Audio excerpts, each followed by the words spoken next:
बिस्मिल्लाहिर्रहमानिर्रहीम। अस्सलाम वालेकुम नाज़रीन। आज आपके साथ शेयर करेंगे गिलगित बल्तिस्तान के हवाले से कि गिलगित बल्तिस्तान में एक तो 2015 में इलेक्शन हुए थे और उसके बाद 2015 वाले जो इलेक्शन थे 8 जून 2015 को इलेक्शन हुआ था। 24 जून 2020 यानी 2020 को जो गिलगित बल्तिस्तान की जो असम्बली है, आप ये कह सकते हैं कि सूबाई असम्बली जो है वो तहलील हो जाएगी और 26 जून से नई काबीना यानी केयर टेकर सेटअप जो है वो हलफ उठाएगा। मैं उस हवाले से कुछ चंद चीज़ें आपके सामने रखता हूँ। मज़ीद बाकी जो तफसीलात हैं वो अलग से बताएंगे, लेकिन मैं मशकूर हूँ गिलगित बल्तिस्तान की आवाम का और वहाँ के कुछ लोगों का जिन्होंने गायब मुझे वहाँ की जो ख़बरें हैं, न्यूज़ हैं, वो भी देते रहे हैं। और गुज़िश्ता 5 सालों में जो कुछ मुस्लिम लीग नॉन गवर्नमेंट ने यानी जो वज़ीर आला थे वहाँ के हाफ़िज़ हफ़ीज़ुर रहमान, उन्होंने जो कुछ किया उस पर तो मैं अलग से 2-3 शोज़ जो आ रहे हैं कि 5 सालों में उन्होंने क्या कुछ किया, आवाम से वादे क्या किए गए थे और किस हद तक मुस्लिम लीग नून की हुकूमत कामयाब हुई और कहाँ कहाँ नाकाम हुई, वो मैं आपके सामने रखूँगा। यहाँ तक कि जो अटेंडेंस थी टोटल और जो कुछ अजीज़ व कारब को नवाजा गया, ठेकेदार तो बहुत स्ट्रांग हो गए, लेकिन आम आवाम के साथ अभी भी क्या सलूक हो रहा है। गिलगित मेन सिटी में आपको साफ़ पीने का पानी और बाकी मामलात हैं वो अलग से हैं, लेकिन आज मैं आपको एक बर्ड आई व्यू देना चाह रहा हूँ कि जो नेक्स्ट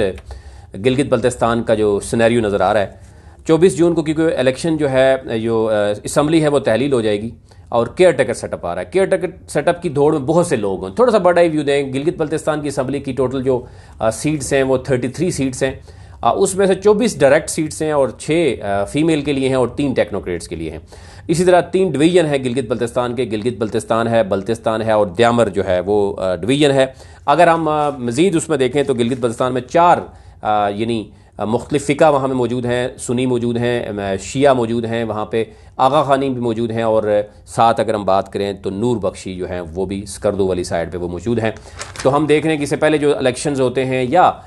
इवन जो असम्बली बनती है उसमें जो रेशो देखी जाती है तो उसमें मोस्टली यही होता है कि अहले सुन्नत, अहले तशी, इसी तरह जो आगा खान फ़िका के हैं या नूर बख्शी फ़िका के हैं उनको भी किसी न किसी तरह शामिल किया जाता है।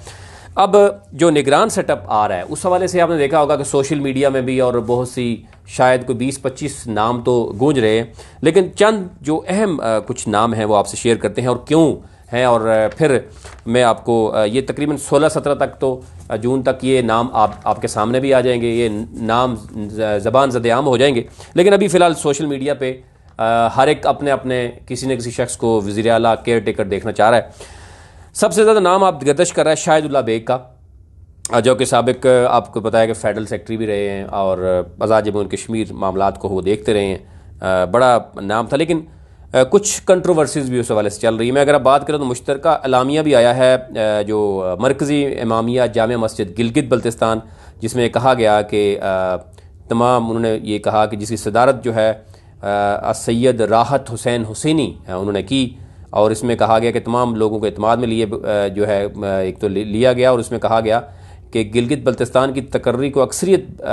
आबादी मिलत तशी को एतमाद में लिए बग़ैर नाकाबिल कबूल होगा। उन्होंने कहा कि शाहिदुल्लाह बेग बिल्कुल ही काबिल कबूल नहीं, क्योंकि शाहिदुल्लाह बेग और उसके ख़ानदान के लोग माजी में जो है वो उन्होंने नाम बात की कि उनके ख़िलाफ़ जो है वो बात करते रहे। जो भी है ये एक मामला है वो आपके सामने रख दिया कि एक ये इशू है। शाहिदुल्लाह बेग का नाम बहुत ज़्यादा गर्दिश कर रहा था, लेकिन एक दचका ज़रूर लगा है। अब देखना यह है कि वो कब तक कैसे सर्वाइव करेंगे या अपने आप को जस्टिफाई कर पाएंगे या एक बहुत बड़ी तादाद है गिलगित बल्तिस्तान में उनको कैसे कायल कर पाएंगे। दूसरा एक अहम नाम है जो अभी शायद उस तरह गर्दिश नहीं कर रहा है, वो है मैडम फौजिया अब्बास। मैडम सईदा फौजिया अब्बास हैं और इनका भी जो बैकग्राउंड है, इनकी जो वो आर्मी बैकग्राउंड है, इनके जो आबा अजदाद हैं GB काउंसिल की ये पहले मेंबर भी रही हैं, इनका भी काफ़ी बड़ा जो है वो पोर्टफोलियो है, लेकिन इनका नाम भी गर्दिश कर रहा है। और ये कहा जा रहा है कि ये कंपैरेटिवली बाकी जितने भी नाम आ रहे हैं उनसे यानी ये है कि ये एक न्यूट्रल नाम आ रहा है। अब लेट्स सी, मैं 2 दिन के बाद आपको फाइनल नाम बता सकता हूँ। अभी फ़िलहाल वो जो सिचुएशन नज़र आ रही है, अफजल शिकरी साहब हैं, साबिक IG आपको पता है सिंध है। कुछ लोग इसको पीपल्स पार्टी का भी कह रहे हैं, लेकिन क्योंकि हम समझते हैं कि पीपल्स पार्टी भुट्टो के हवाले से जब हम बात करें कि हथकड़ियाँ लगी थी तो उस वक्त कंट्रोवर्शियल भी हुए, शायद पीपल्स पार्टी उस तरीके से आन नहीं करी, लेकिन PTI के भी शायद उस तरीके से ये प्रो पीटीआई भी नहीं रहे और प्रो पीएमएल भी नहीं रहे। कुछ लोग न्यूट्रल कह रहे हैं, कुछ लोग किसी न किसी हवाले से इनको सियासी भी कह रहे हैं। इसी तरह हम बात करें तो नाक्सर ज़मानी हैं, वो इससे भी पहले निगरानी वज़ीर आला रहे हैं, उनका नाम भी चल रहा है। इसी तरह ईमान शाह जो सीनियर सहाफ़ी हैं, रेजिडेंट एडिटर हैं, उनका नाम भी चल रहा है। मीर अफजल साबक जो डीआईजी हैं, उनका नाम किसी और तरीके से चल रहा है। मीर अफजल के हवाले से अगर हम बात करें, जो साबक डीआईजी हैं, उन्होंने सर्व भी गिलगित बल्तिस्तान में किया। उनके 3 बच्चे थे और आर्मी में थे, 2 पहले जो उनकी शहादत हुई और फिर एक आपने देखा होगा गुज़िश्ता बलूचिस्तान में गुज़िश्ता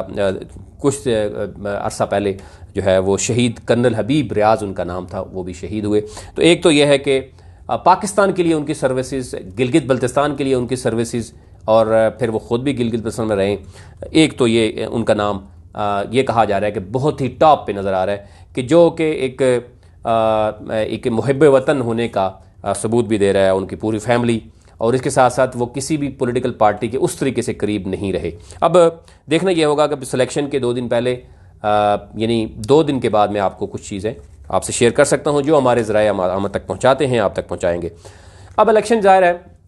राजा शहबाज साहब कहते हैं कि इलेक्शन जो है वो 60 दिन के अंदर अंदर कराएंगे, लेकिन लग ऐसा रहा है कि 60 दिन के अंदर इलेक्शन मुमकिन नहीं है। अब ज़ाहिर है हमारे और ज़राए भी बता रहे हैं, और ये कहा जा रहा है क्योंकि 60 दिन के अंदर अंदर इलेक्शन होने हैं, लेकिन प्रोविजन पे 90 डेज़ भी हैं, और ये भी हो सकता है कि नवंबर के फर्स्ट वीक में या अक्टूबर के एंड में जो है वो इलेक्शन जाए, क्योंकि ये भी कहा जा रहा है कि क्योंकि नवंबर के बाद सर्दी भी बढ़ जाती है गिलगित बल्तिस्तान पूरे रीजन में, और दूसरी तरफ जो है वो सामने आ रही है। अब अगर हम बात करें, टाइम थोड़ा ज़्यादा हो जाएगा, लेकिन मैं क्योंकि बर्ड आई व्यू डालना चाह रहा था, मैं ज़्यादा इस पर बात नहीं करना चाह रहा था, लेकिन ये आपको बताता चलूँ कि बहुत से मुस्लिम लीग नून के लोग, बहुत से पीपल्स पार्टी के लोग और दीगर जमातों के लोग पीटीआई के टिकट के लिए और उन पीटीआई में शामिल उनकी लाइन में मौजूद हैं। बहुत से लोगों ने वफाक यानी वफाकी हुकूमत के कुछ अहम रहनुमा है, उनसे भी रब्ता किया है। वो अपनी वहाँ पर एडजस्टमेंट चाहते हैं कि जहाँ पे उनको शामिल हों, उसके बाद उनके साथ क्या सलूक होगा, ये कुछ भी कहना कबल अज़ वक्त है। इसलिए बहुत से लोग हैं, उसमें पीपल्स पार्टी के भी हैं, नून लीग के भी हैं, और एक शख्स ने तो ये कहा कि नून लीग के तो सिवाय स्पीकर, डिप्टी स्पीकर या सीएम के अलावा तो शायद सारे ही रेडी हैं, तैयार हैं कि वो किस तरीके से जाए। जा रहा है मफादात की सियासत होती है, आवाम ये समझ नहीं पाती कि सियासत जो है वो एक और तरह का खेल होता है, उसमें मफादात को देखा जाता है, ना कि उसको। तो ये ज़ाहिर है वज़ीर आला जो हाफ़िज़ हफ़ीज़ुर रहमान है, वो ख़ुद क्योंकि सदर भी हैं मुस्लिम लीग नून के, उनका और उनके स्पीकर या डिप्टी स्पीकर का हो सकता है, स्पीकर भी बीच में उनके ऐसे 2-4 बयान आए हैं जिसमें लोगों ने कोशिश की है, हो सकता है कि वो ज्वाइन करें पार्टी, लेकिन ये 2-4 बंदों के अलावा सारे लोग जो हैं वो अभी पल तोल रहे हैं कि किस तरीके से तहरीक इंसाफ का हिस्सा बने और अगले 5 साल जो है वो मफाद लें और आवाम के नाम पर जो है वो आवाम के नाम पर पैसा भी खाया जाए। क्योंकि गिलगित बल्तिस्तान के अवाम के सामने मैं रखूँगा जनाब कि गुज़िश्ता 5 सालों में कितने अरब जो है वो आवाम के नाम पर ठेकेदारों को दिए, और कौन से ठेकेदार हैं जो मतलब साइकिल से या मोटरसाइकिल से जो है वो आजकल बड़ी बड़ी गाड़ियाँ, आल दो कि जीबीए उस रीजन में जो गाड़ियाँ चलती हैं वो